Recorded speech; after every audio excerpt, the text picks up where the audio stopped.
What Algorand ad triggered the community and why? We are going to dive into that today. Plus, Algorand mints a huge block. We're going to look at what happened there and how much it would have cost on other chains. I think the amounts will surprise you. 70% of airline tickets in Mexico are being minted on Algorand. Did you know that? I didn't know that either. And a new airline is coming. We will dive into that along with a number of other things on today's Frugal BC. Oh, we're going to look at Tinyman as well, so don't forget that. By the way, if you like this kind of stuff, please hit the like and subscribe button. Now remember, you don't have to smash it. You can just press it gently. It works just fine that way too. By the way, we also have channel members. Channel members saw this video before anybody else. You can get that for only $1 with exclusive videos for higher channel member tiers. And we are brought to you by non-fungible domains. Guys, if you want that .algo address, makes doing everything in Algorand so much easier. Head on over to non-fungible domains. Very affordable, and they got vaults, segments, all kinds of features. So check that out in the link below. Also, we are brought to you by Marcus Aurelius, a meme coin project on the Algorand blockchain. It's really cool. I've been really enjoying it. It's basically taking stoicism and Roman emperors and mixing them with kitty cats. It's a lot of fun. It's a cool message, and I really support their mission. So go check them out in the description below. Check out, please support both of our sponsors.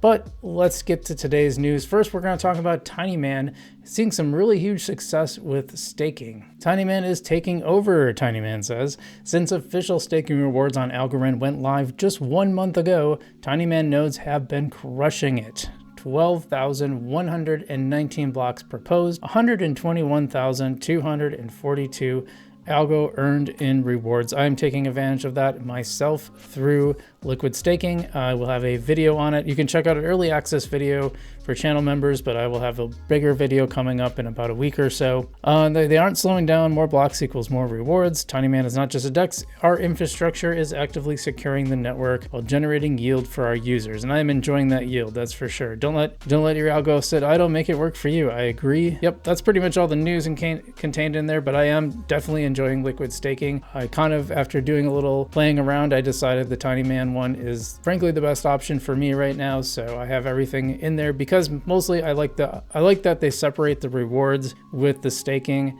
and I can use the rewards for cash flow while growing my bag with the staking. But that's not all from Tinyman actually. Part of that liquid staking is reliant on the Tiny coin, which has been working really, really well. So 61 million Tiny locked and climbing.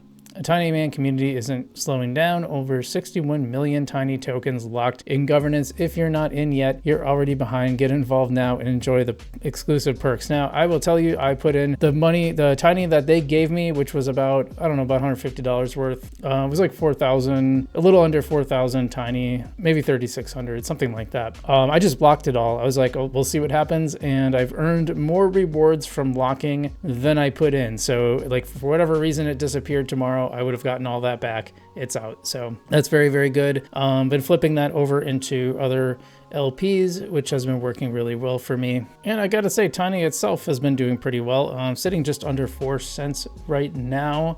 What I like about this is stable TVL. It's got a 1.6 million stable TVL. It's actually at the top of the Prestige charts right now. So probably one of the most successful governance chains that is out there. Really happy about this. And what I like about this is it stayed generally between 2.5 and 5 cents. It's gone a little higher. Hasn't really gone lower than that too much.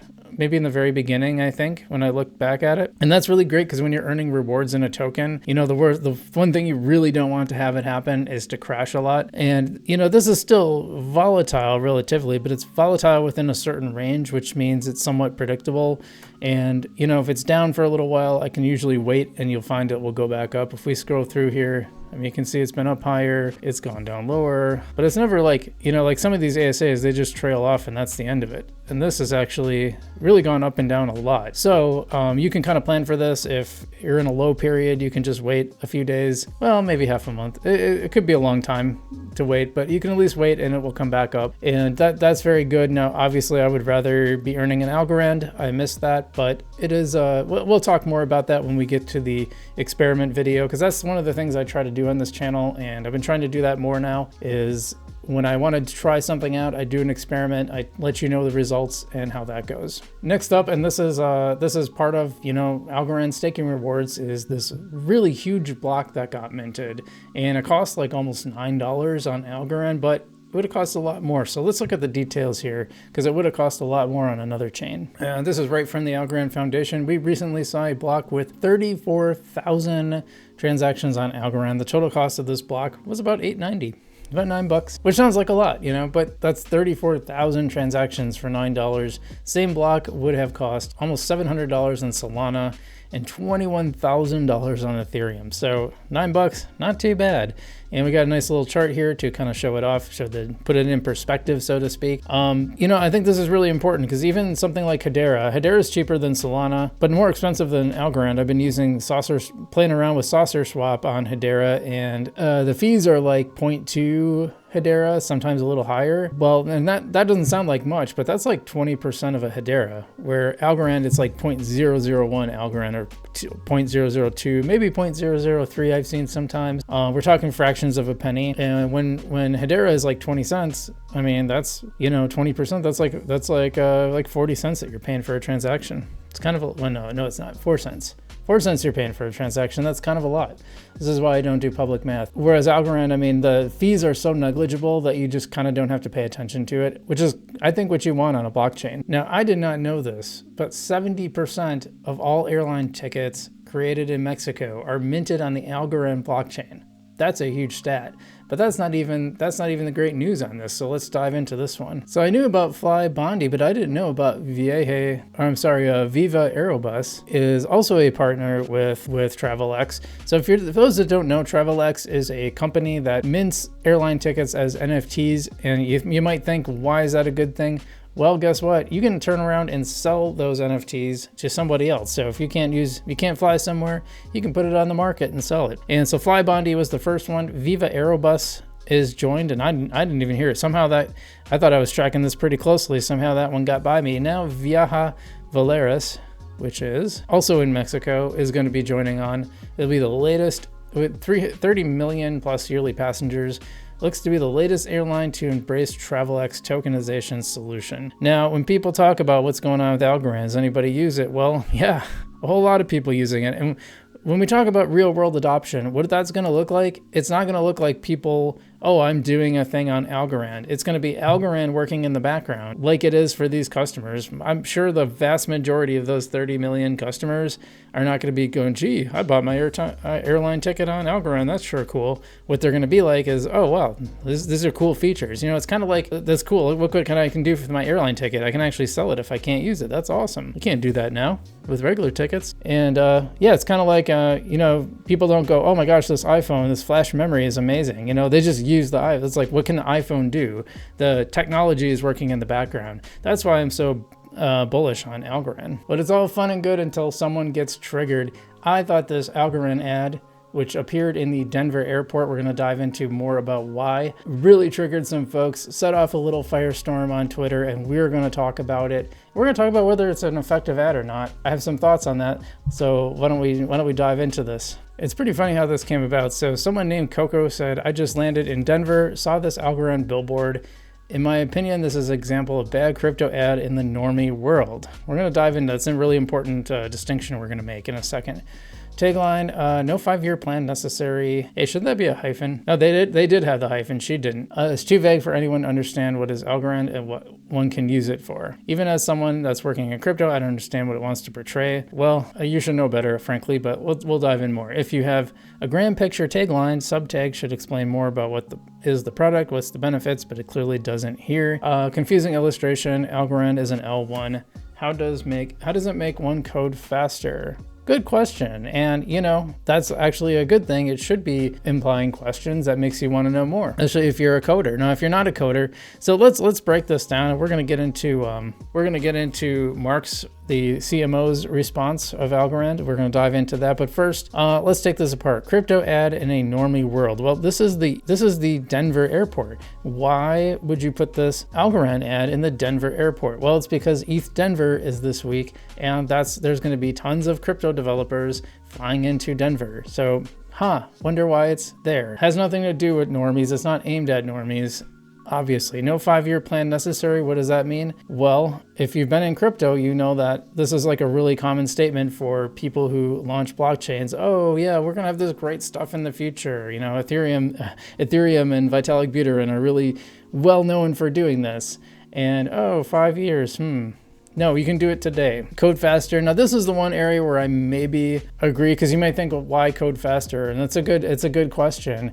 The answer is that you can code with native Python, which means if you're a Python developer or you have familiarity with Python and you're a coder, you don't have to learn a brand new language, which guess what? That means you're going to go faster because you don't have to learn a new language and how it works and go back and troubleshoot all the things that you used to do on, say, Python that you knew. It's going to have TypeScript, by the way, coming up too. That's coming. But this is the point. Like, this is aimed at developers, and developers are flying into ETH Denver. That's why the ad exists. And also, like, yeah, it's a good ad because we're all talking about it, but that's another thing. This got 108.3 thousand views. Your Algorand ad post is your best performer, LOL, says Coop. What up, Coop? Shout out to the Coop. Sorry, sir, it's not, but thank you for the engagement. Actually, it probably is. All right, well, here's the CMO of Algorand, and he says, the message obviously doesn't target normies, which is what I just said. You notice the ad, great, mission accomplished. Yes, I agree. Message is simple and clear. Algorand is ready for scale today and doesn't require 5 years to fix basic things like throughout, I think you mean throughput, slow finality, etc. I challenge you to find anyone in ETH ecosystem that doesn't understand what this means. Of course, ETH maxis will be maxis and we won't convince them. Yeah, fair enough. But there are a lot of developers that just want to build great products and are frustrated with how things are going. I think ETH is so frustrating to build on because everything is so slow and so expensive. Like, how do you get a customer base? I know, like, there's enough crypto folks that right now are still ETH native. So, I mean, there's always a base, but I don't see that growing much beyond people who are hardcore crypto. Whereas like Algorand, you can build it where all this stuff kind of works in the background. It's so cheap and inexpensive and the transactions are fast that you could do stuff without being aware that it's that's a crypto based thing. And in fact, a lot of the stuff I do, this is the reason I keep coming back to Algorand, is because it actually works. Not sure if you're a dev, but if you are, you should check us out. AlgoFam will welcome you and help you along the way. So that's a nice way to cap things off. There was someone said like, bro, are you even using, I'm trying to find where that one was. Oh, it disappeared now. That's because I clicked on his thing. Hold on. This one got a lot of attention. Algorand's still around. I was like, from a guy still using .eth in his name. Yeah, lame. Yeah, we kind of got into it a little bit, but it's fine. What did Coop respond? But man, I just scrolled your timeline for far too long and nothing came close, but your naval RT was a banger. Oh, that's great. That's great. So a little fun drama in the Algo fam land, but I kind of got a kick out of this. I think that was worth noticing. So thanks for watching today. I got one little thing to shout out, and that is that I've been streaming on Kick. I've been streaming our Algorand poker nights, also doing some extra market videos once in a while. So if you guys want to come check this out, you can watch stuff that I don't do on the YouTube channel. I do also, the live streams also do go to the YouTube channel, but I've been sharing like these Algo fam, these Womp Crew poker games, having some fun with that, as well as doing an extra chart show on Monday nights sometimes. So please do check that out. Otherwise, I hope you guys are all doing well out there. Thanks so much for watching today. We'll have more videos coming out later in the week, so keep tuned. And if you didn't check out our interview with Adri from the Foundation, as well as Mikkel talking about Algorand governance and the next steps, please do check that out. I think it was a really good video. And some stuff happened with the back end where it just didn't go out to people. And I couldn't even open it on my phone because I wanted to see like if the quality was good. And sometimes I like to do those little QA tests, and I couldn't even open it. So and then it was also messed up in the dashboard. So please do check that out. And otherwise, I'm Frugal BC, and I will see you in the future.